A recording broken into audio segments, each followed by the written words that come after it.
स्वामी जी, कहा जाता है कि आत्मा और अकाल मृत्यु वाले लोग को मुक्ति नहीं मिलती और आत्मा भटकती रहती है। महाराज जी, मेरा प्रश्न है कि अगर ऐसा है तो परिवार के लोग उस आत्मा की शांति और मुक्ति मिले उसको, उसके लिए हमें क्या करना चाहिए? श्रीमद् भागवत का सप्ताह पारायण, भगवन नाम कीर्तन, साधु समाज को भोज भंडारा और ये सारे पुण्य उस जीवात्मा को दे दिए जाएं तो जीवन मुक्तता की तरफ आगे बढ़ेगा। नहीं तो आत्महनन, आत्महत्या करने वाले को और जो महत पाप करने वाले जन हैं, इनकी अधोगति होती है, प्रेत योनि आदि को ये प्राप्त होते हैं। तो अगर इनके लिए धार्मिक कृत्य ना किए जाएं तो पता नहीं कितने कल्प इनको भटकना पड़ेगा। इसलिए परिवार वालों को चाहिए कि धर्म ग्रंथों का पाठ रखवावें, धर्म ग्रंथों का गायन करवावें, साधु समाज की सेवा करें, भगवान नाम जप करके उस जीवात्मा को दें तो उसके फल के रूप में वो फिर अपने पाप से मुक्त होकर के आगामी योनियों को प्राप्त हो जाएगा। तो ये करना चाहिए, श्रीमद् भागवत का पाठ कराना चाहिए। श्रीमद् भागवत में महात्म्य में आता है कि एक धुंधकारी नाम का आदमी जो था वो बड़ा पापी था, कई वेश्याओं से संसर्ग करता था, हिंसा करता था, चोरी करता था। तो एक दिन वो कहीं राज खजाने से चोरी करके लाया तो वेश्याओं ने सोचा कि अगर हम इसको मारती नहीं हैं तो एक दिन राज कर्मचारी सब धन पकड़ के ले जाएंगे, हमको भी पकड़ के ले जाएंगे और ये मारा जाएगा तो मारा जाना निश्चित है। तो उन पांचों वेश्याओं ने उसे बांध दिया सोते हुए और उसके मुख में आग के अंगारे रखे, फिर भी नहीं मरा तो गला घोट करके किसी तरह उसको मारा। तो वो अधोगति को प्राप्त होकर प्रेत योनि को प्राप्त हुआ, भयंकर प्रेत। तो उनके एक भाई थे गोकर्ण जी, बड़ी कथा है। तो गोकर्ण जी तीर्थ यात्रा करके आए हुए थे, घर में शयन कर रहे थे तो कभी भेड़ा बन जाता, कभी सिंह बन जाता, कभी इंद्र बन जाता। तो उनका ये विपरीत दशा को प्राप्त हुआ, कोई देव तो है नहीं, ये प्रेत है। तब पूछा तुम कौन हो? तो उसकी बोलने की सामर्थ्य नहीं थी। तो उन्होंने गायत्री मंत्र जप करके जब उस पर जल छिड़का तो उसके पाप थोड़े नष्ट हुए। तो वो बोला मैं तुम्हारा भाई धुंधकारी हूँ, पाप करने के कारण मैं प्रेत योनि को प्राप्त हो गया हूँ। उनका तुम्हारे लिए तो मैंने पिंड दान किया है। बोले उससे मेरा कल्याण होने वाला नहीं। तब गोकर्ण जी ने भगवान सूर्य से पूछा तो भगवान सूर्य ने श्रीमद् भागवत महापुराण बताया। तो 7 दिन में श्रीमद् भागवत के श्रवण मात्र से धुंधकारी प्रेत योनि से मुक्त होकर भगवान के पार्षद स्वरूप को प्राप्त हुआ और सबके बीच में विमान आया और बैठकर भगवान के धाम को गया। तो जो अधोगति को प्राप्त जीव हैं उनके कल्याण के लिए श्रीमद् भागवत, भगवान नाम कीर्तन, साधु सेवा, नाम जप ये करके उसको प्रदान किया जाए तो उसका कल्याण निश्चित हो जाएगा, निश्चित। मीत राव जी। श्री राधा वल्लभ श्री हरिवंश महाराज जी, आपके चरणों में कोटि कोटि। महाराज जी, सत्संग में एक बार सुना था कि जो दीन है वही अनन्य है, जो अनन्य है वही दीन है। महाराज जी, दीन का तात्पर्य होता है अहंकार रहित पुरुष। दीन कोई गरीबी को नहीं कहते।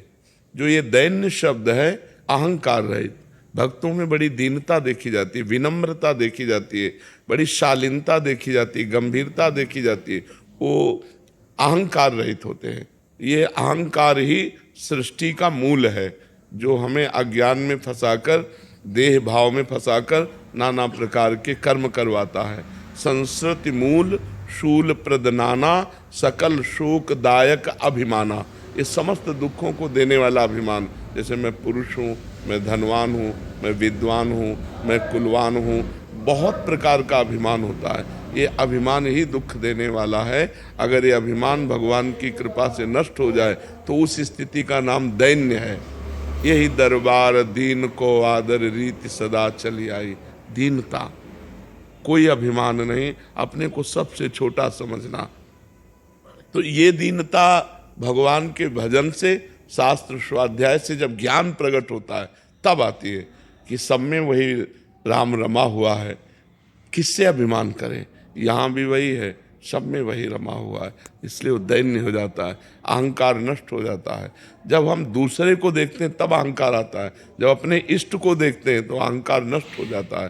तो इष्टाकार वृत्ति, भगवदाकार वृत्ति, ये ब्रह्माकार वृत्ति, ये भजन से आती। जितना नाम जप करोगे उतना ही आपके अंदर शुद्ध ज्ञान होगा, और जितना शुद्ध ज्ञान होगा तब उतना अहंकार नष्ट होता चला जाएगा। अहंकार नष्ट हुआ पूरा कि आप जीवन मुक्त हो गए, और उसी अहंकार की नष्ट स्थिति का नाम दैन्यता है। दैन्यम, दीनता। जो भक्ति में वह दीनता, सबके प्रति प्रिय भाव, मधुर भाव, अपने को सबसे तृणादपि सुनीचेन तरोर्यु सहिष्णुना अमानिना मान देन कीर्तनिया सदाहरि। अपने को सबसे तृण से भी नीच समझना और वृक्ष के समान सहनशील होना, दूसरों को मान देना, दूसरों से मान न चाहना, ये भजन करने वालों के अंदर दीनता होती है। तृणादपि सुनीचेन तरोर्यु सहिष्णुना। सबहि मान प्रद आप अमानी। सबको मान देते हैं, लेकिन अगर उनको कोई प्रणाम या मान देने लगे तो मैं योग्य नहीं हूं, ऐसा उनके नहीं। सबहि मान प्रद आप अमानी। ऐसे प्राणी जगत को पावन करने वाले होते हैं, जिनके अंदर ये दीनता आ जाती है कि मैं तो किसी योग्य नहीं, अधम जीव हूँ, सब में मेरा प्रभु विराजमान है, सबसे झुक के रहना। ये दीन भाव भक्तों में देखा गया है। बहुत प्रिय भाव, बहुत मधुर भाव, सबको सम्मान देना, आप अमानी रहना, अहंकार रहित, ये भागवतिक गुण है। दीनता भगवान को बहुत प्रिय। ये दरबार दीन को आदर, रीत सदा चली आई। जे दीन प्यारे वेद पुकारे, द्रवहु सुश्री भगवाना। दीन जिसको प्यारे हैं, तो दीन बनना नाटक करना नहीं। जैसे ये नाटक हो सकता है जब सामने से कोई कहे, अपने को लगे कि हाँ मैं ऐसा हूँ प्रभु, आप जैसा करें, और अपने को गुस्सा ना आए तो समझो कि हमारे अंदर दैन्यता जागृत हो। क्योंकि अहंकार रहित पुरुष को फिर क्रोध नहीं आता। क्रोध तब आता है जब अहंकार होता है, अपने में बल का आवेश होता है, तब आता है। या फिर भगवान प्रेरित करें दुष्टों के विनाश के लिए तो फिर आता है। तो पर वो दैन्य भक्त सदैव अपने स्वभाव में दैन्य ही रहता है। जी। शुभम शर्मा जी, ग्वालियर से। राधे राधे। राधे राधे महाराज जी। महाराज जी, क्या देह त्यागना भी प्रारब्ध हो सकता है? अर्थात भागवतिक ऊर्जा से भूल चूक में प्राप्त की बुद्धि एवं अहम को भी नष्ट करना प्रारब्ध हो सकता है? देह त्याग का मतलब अहम को खत्म करना है। नहीं, अहम को खत्म करना, देह त्याग थोड़ी करना है। तो आपका क्या लक्ष्य है कहना? जो जिन चीजों को समझा है भागवतिक ऊर्जा से, जो नहीं समझना चाहिए था, उसे नष्ट करना। क्या समझना है और क्या भागवतिक ऊर्जा से समझा जो नहीं समझना चाहिए? बोलिए, आप बताइए। जैसे किसी सिद्धि की प्राप्ति के रास्ते पर निकल जाना। अरे भगवान की भगवत ऊर्जा से जो स्थिति होती है वो जगत मंगल के लिए होती है। वो अपना मंगल और दूसरों का मंगल करती है। उसे नष्ट करने की सामर्थ्य तुम्हारे में कहाँ गई? क्या ये प्रारब्ध हो सकता है कि अब जो इस शरीर में जो मैंने चीजों को समझ लिया है? क्या समझा है मुझे भी तो बताओगे? कृपा करके 4 लोग और सुनेंगे कि आपने क्या समझा है। जैसे महाराज जी,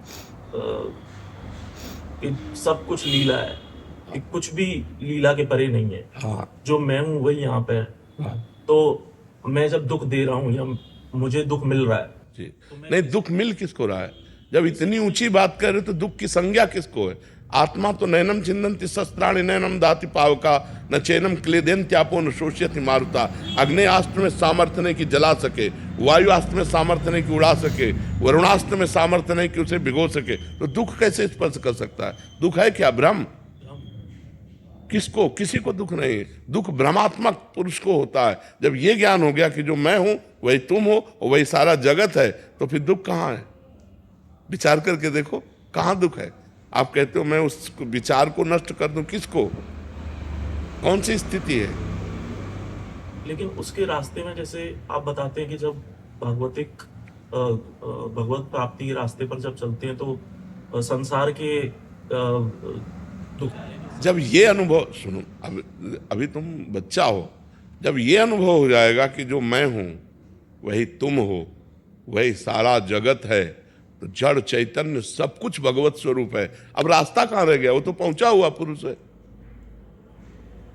लेकिन उसके बाद अगर लेकिन लगता है, देखो, लेकिन लगता है तो बच्चा केवल तुम बुद्धि से बात कर रहे हो, स्थिति पाई भर की नहीं है। स्थिति के अंतर्गत जब बात आती है तब ये नहीं होता है। अभी उस स्थिति को प्राप्त करने की चेष्टा की जाए तो भी बात की जाए। उस स्थिति को प्राप्त करने की चेष्टा करना चाहते हो क्या? तुम तो नष्ट करने की बात करते हो। वैसे नाम जप करो, भगवान का नाम जप करो और गंदी बातों से बचो। हमारी प्रार्थना, गंदे आचरण जो होते हैं उनका त्याग करो और भगवान का नाम जप करो, सब ठीक हो जाएगा, सब ठीक हो जाएगा। नाम जप में बहुत सामर्थ्य है। नाम जप में जो बैठ गया वो सब जीत गया। हम महाराज जी, कोई ऐसा प्रारब्ध हो सकता है जो नाम जप से और ध्यान से ना कटे, तो उसके लिए कुछ और चीजें की जाए? तो ऐसा प्रारब्ध नहीं होता कोई भी। इतना नाम जप कर जाए हर प्रारब्ध नष्ट हो जाएगा, हर प्रारब्ध नष्ट हो जाएगा। जैसे हम तुम्हारे सामने बैठे, हमारी दोनों किडनी फेल हैं, थोड़ी देर बाद अभी डायलिसिस में जाएंगे। प्रारब्ध है, हम नष्ट करना नहीं चाहते, हम उसे भोगना चाहते हैं। अपने भजन से भगवान की प्राप्ति करना चाहते हैं। हमें प्रभु के विधान को देखना है। हमें अपने जप तप के द्वारा प्रभु के विधान को थोड़ी बदलना है। उसी विधान को, यदि अच्छा लाभ संतुष्ट हो, जैसी परिस्थिति भगवान दे रहे हैं उसमें मैं संतुष्ट हूँ। काहू सो कछु न चाहूंगा, न भगवान से न किसी जीव से, शांत एकदम। और जो बाधाएं आती हैं वो भजन के द्वारा इतना ज्ञान होता है कि उनका निवारण भी होता है। जो बाधाओं में फंसता कौन है? अज्ञानी। अगर भजन करोगे तो इतना ज्ञान आएगा। पहले भजन तो करो डट के, तो अपने आप तुम्हारे अंदर शुद्ध ज्ञान आ जाएगा। तो ये तर्क वितर्क शांत हो जाएगा और ठीक रास्ता अपने आप प्रकाशित हो जाएगा। नाम बहुत बड़ी सामर्थ्य है बच्चा। नाम में भगवान को अधीन करने की सामर्थ्य है। सुमिर पवन सुत पावन नामू, अपने बस करी राखे रामू। भगवान को भी अधीन कर ले, ऐसे नाम में जप में महिमा है। तो प्रारब्ध क्या चीज है? प्रारब्ध पूर्व का किया हुआ पाप कर्म या पुण्य कर्म, प्रारब्ध वही बनता है आकर। प्रारब्ध कोई देवता थोड़ी, हमारा किया हुआ पीछे का कर्म ही प्रारब्ध बनता है आकर के। तो अगर हम नवीन कर्म भजन डट के करेंगे तो प्रारब्ध को परास्त कर देंगे पीछे वाले को। अब यह है कि पीछे वाला है 500 ग्राम और आपका भजन है 50 ग्राम, तो कुछ होने वाला नहीं। आपका भजन जब 500 से ऊपर चले तब वो दबेगा जा करके। तो प्रारब्ध के अनुसार जब भजन उस कोटि का हो तो प्रारब्ध नष्ट हो जाए। अपने लोगों को भजन चुन्न पुण्य है और प्रारब्ध पहाड़ की तरह वो दबाए डाल रहा है। तो माला चलाते हुए भी उसको कष्ट हो रहा है, वो चिंता हो रही है, उसको शोक हो रहा है, क्योंकि प्रारब्ध बहुत प्रबल है। तभी तो कहते बहुत होश में रहना चाहिए। हम अनजाने में बहुत से पाप कर लेते हैं। अरे जो मुर्गा मुर्गी मछली बकरा बकरी ये सब खा रहे हैं, ये पाप नहीं है क्या? उस जीव के हित। अब वो जब आएगा तब आप सुधर चुके होगे, माना आप सुधर गए कि हमने सब छोड़ दिया, लेकिन पीछे जो किया है वो पीछा थोड़ी छोड़ेगा, वो आपको गिराने की कोशिश करेगा। तो अब डट के भजन करो तो वो तुम्हें नहीं गिरा पाएगा। भजन के द्वारा ये सब बात बनेगी बच्चा। भजन नहीं तो कुछ नहीं। ये ज्ञान विज्ञान माया के आगे काम नहीं करता। शिव विरंच का मोह है, को है बपुराण, अस जिए जान भजी, मायापति भगवान। राम राम राम, राधा राधा, कृष्ण कृष्ण, हरि हरि। जो नाम प्रिय हो, खूब नाम जप करो, इसी से मंगल हो जाएगा। इसी से दिमाग भी ठीक हो जाएगा और रास्ता भी आपको दिखाई देने लगेगा। ठीक है।